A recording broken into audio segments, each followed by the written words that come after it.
Hai, nama saya Firdausi Duhila. Jadi, kali ini saya akan menjelaskan cara monitor gula darah mandiri untuk pasien diabetes mellitus. Sebelum itu, kita harus tahu dulu nih, apa sih diabetes mellitus itu?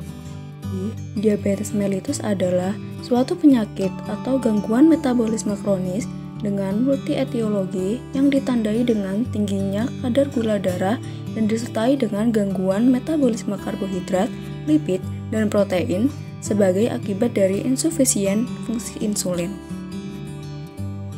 Diabetes mellitus dapat menyebabkan berbagai komplikasi serius yang berdampak pada banyak organ tubuh. Salah satu komplikasi utama adalah penyakit kardiovaskular seperti penyakit jantung koroner, stroke, dan juga hipertensi.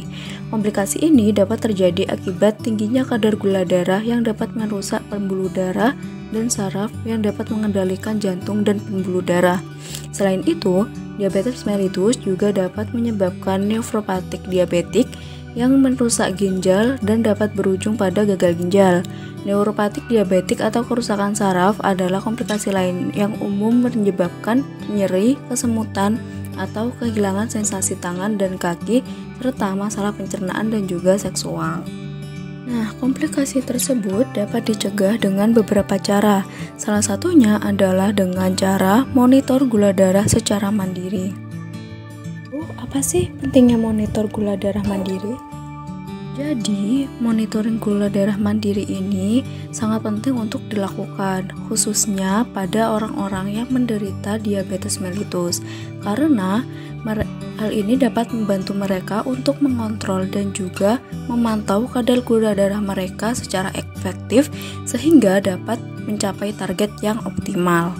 Kemudian, monitor gula darah mandiri ini juga dapat membantu untuk mendeteksi dan juga mencegah terjadinya komplikasi diabetes. Selain itu, monitor gula darah mandiri juga dapat membantu untuk menyesuaikan dosis insulin yang akan digunakan. Kemudian, dengan monitor gula darah mandiri, kita juga dapat mengidentifikasi pola fluktuasi gula darah yang mungkin dapat terjadi akibat dari makanan dan juga aktivitas fisik. Sehingga, hal ini juga dapat membantu untuk menentukan pola makan dan juga aktivitas fisik yang tepat.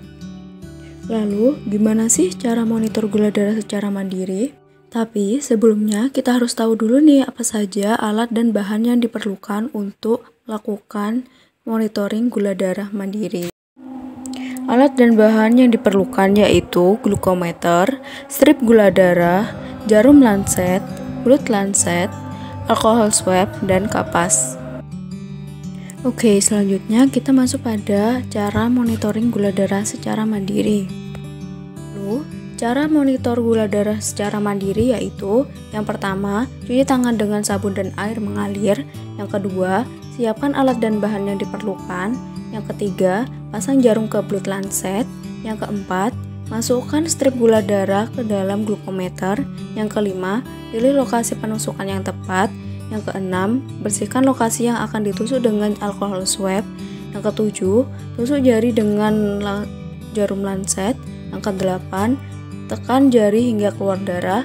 Yang ke-9, oleskan darah ke strip kertas gula darah. Yang ke-10, tunggu hasil pengukuran gula darah. Dan yang terakhir, bersihkan sisa darah dengan kapas. Nah, selanjutnya setelah kita tahu cara monitor gula darah secara mandiri, kita juga harus tahu cara membaca hasil dari tes tersebut.